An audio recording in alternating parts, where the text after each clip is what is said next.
نحمدہ ونصلی علی رسولہ الکریم اما بعد فاعوذ باللہ من الشیطان الرجیم بسم اللہ الرحمن الرحیم عن ابی ہریرہ رضی اللہ تعالی عنہ ان النبی صلی اللہ علیہ وسلم قال ایاکم والحسد فإن الحسد يأكل الحسنات كما تأكل النار الحطب۔ حضرت ابو ہریرہ رضی اللہ تعالی عنہ روایت کرتے ہیں، نبی کریم صلی اللہ علیہ وسلم نے ارشاد فرمایا کہ حسد سے بچو، اس لیے کہ حسد نیکیوں کو ایسے کھا جاتا ہے جیسا کہ آگ خشک لکڑیوں کو۔ آج کے معاشرے کی روحانی بیماریوں میں سے ایک بہت بڑی بیماری اور خطرناک بیماری حسد ہے۔ حسد کہتے کسے ہیں؟ کسی کو عطا کردہ نعمت دیکھ کر اس پر دل میں یہ تمنا پیدا کرنا کہ وہ خود کو حاصل ہو یا نہ ہو، وہ دوسرے شخص سے زائل ہو جائے۔ اب اس بڑی بیماری سے قرآن مجید نے واضح طور پر مسلمانوں کو منع فرمایا ہے۔ ارشاد باری تعالی ہے وَلَا تَتَمَنَّوْا مَا فَضَّلَ اللَّهُ بِهِ بَعْضَكُمْ عَلَى بَعْضٍ، اور تمنا نہ کرو ان چیزوں میں جن میں تم میں سے بعض کو بعض پر فضیلت دے رکھی ہے۔ حاسد کرتا کیا ہے؟ حاسد دوسروں کو نقصان تو پہنچاتا ہی ہے، لیکن اس کے ساتھ ساتھ وہ اپنی ذات کو بھی نقصان پہنچا رہا ہوتا ہے۔ وہ اس طرح، جب ایک حاسد جتنی مدت جس دورانیے میں اس بیماری میں مبتلا رہتا ہے تو وہ ایک ذہنی مریض کی حیثیت سے زندگی گزار رہا ہوتا ہے، اور اس دوران اس کا ذہن ایک ڈپریشن کا شکار رہتا ہے۔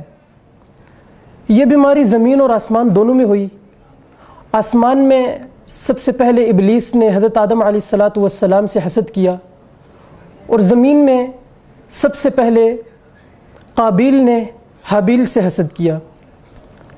چونکہ اس صورت میں حاسد کی خواہش ہوتی ہے کہ وہ مطلوبہ نعمت جو اللہ تبارک و تعالی نے دوسرے شخص کو عطا کی ہے، وہ اس کو حاصل ہو یا نہ ہو، وہ دوسرے سے زائل ہو جائے۔ یہ گناہ کبیرہ ہے، اور اس سے ملتی جلتی ایک صورت یہ ہے کہ انسان یہ تمنا کرے کہ مطلوبہ نعمت جو اللہ تبارک و تعالی نے دوسرے شخص کو دی ہے، اللہ تبارک و تعالی مجھے بھی وہ نعمت عطا فرمائے۔ یہ تمنا کرنا جائز ہے، بلکہ مستحسن ہے۔ میں نے حدیث مبارکہ پڑھی، اس سے ملتا جلتا ایک واقعہ ہے کہ ایک بزرگ ایک مجلس میں تشریف فرما تھے۔ اسی دوران ایک شخص تشریف لایا ان کے پاس، اور اس نے خبر دی کہ فلاں شخص نے آپ کی برائی بیان کی ہے۔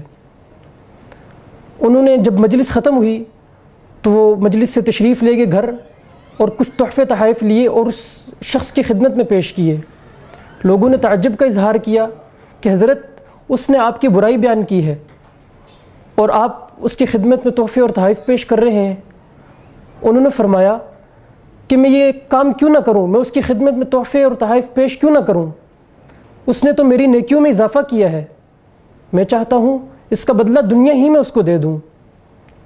پھر یہ حسد کرنا ایسا مذموم فعل ہے، یہ اللہ تعالیٰ کی تقسیم اور تقدیر پر اعتراض کرنا ہے، کیونکہ اللہ تبارک و تعالی ہر شخص کے بارے میں بخوبی جانتے ہیں کہ کون شخص کس نعمت کو کس طرح استعمال کر رہا ہے اور کتنا اس پر شکر ادا کر رہا ہے۔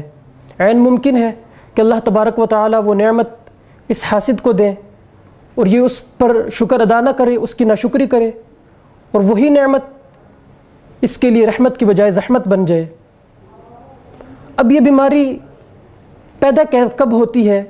یہ ساری خرابی کب پیدا ہوتی ہے؟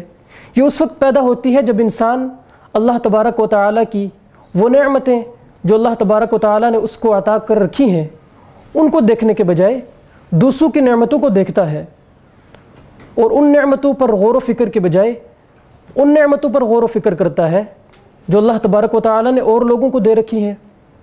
پھر اس صورت میں یہ حسد کا شکار ہو جاتا ہے۔ اب اس بیماری کا علاج کیا ہے؟ اس بیماری کا علاج یہ ہے کہ جب بھی ایسی خواہش انسان کے دل میں پیدا ہو یہ ایسی تمنا جب بھی پیدا ہو تو انسان اسے عیبدار سمجھتے ہوئے، برائی سمجھتے ہوئے اس دل میں اس کی نفرت لائے اور اس توبہ و استغفار کرے، اور جس شخص کے بارے میں حسد پیدا ہو رہا ہے اس کے حق میں دعائے خیر کرے۔ اس کا نام لے کر جب دعائے خیر کریں گے تو انشاءاللہ العزیز اللہ تبارک و تعالی اس بیماری سے ہر انسان کی حفاظت فرمائیں گے۔ اللہ تبارک و تعالی سے دعا ہے کہ ہر مسلمان اور ہر انسان کی اس مذموم بیماری سے حفاظت فرمائے۔